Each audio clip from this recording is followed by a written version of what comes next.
আসসালামু আলাইকুম। আমি রায়হান আহমদ, সভাপতি প্রতিষ্ঠাতা বিশ্ব মানবাধিকার রক্ষা সংঘ।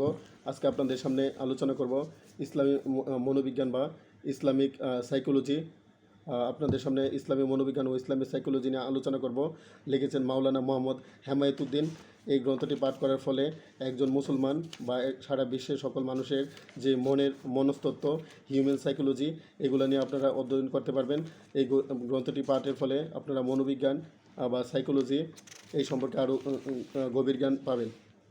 কোরআন হাদিসের জ্ঞান আল্লাহ পাকের অসীম সত্তার অসীম উৎস থেকে উৎসারিত। এই জ্ঞানের গভীরতা ও বিস্তৃতি সীমাবদ্ধতা মুক্ত। কোরআন হাদিসের জ্ঞান নিয়ে যতই চর্চা বা গবেষণা হয়েছে এবং তা হচ্ছে ততই এর গভীরতা বিস্তৃতি, তত এর ব্যাপ্তি ও বিকাশ পরিস্ফুট হয়েছে এবং হয়ে চলেছে।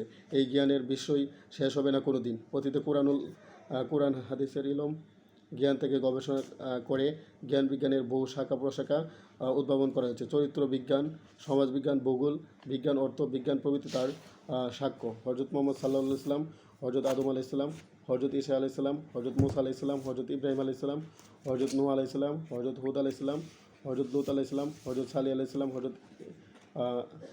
হজরত ইব্রাহিম আলাইহিস সালাম, হজরত ইয়াকুব আলাইহিস সালাম, হজরত আইয়ুব আলাইহিস সালাম, হজরত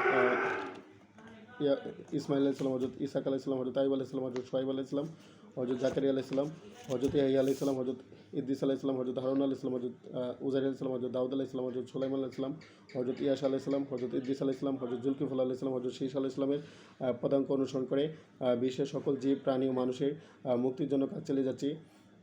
রায়হান আহমদ, যীশু খ্রিস্ট, Gautam Buddha, Zarathustra, Guru Nanak, Shri Chaitanya, Socrates, Plato, Aristotle, Isaac Newton, Albert Einstein, Karl Marx, Bertrand Russell, William শেক্সপিয়রের পদাঙ্ক অনুসরণ করে, ম্যাক্সিম গোর্কির পদাঙ্ক অনুসরণ করে সারা বিশ্বে সত্য নেই, শান্তি, অহিংসা, মৈত্রী ব্যতীত একতা সংহতি প্রতিষ্ঠার জন্য কাজ চালিয়ে যাবে ইনশাআল্লাহ।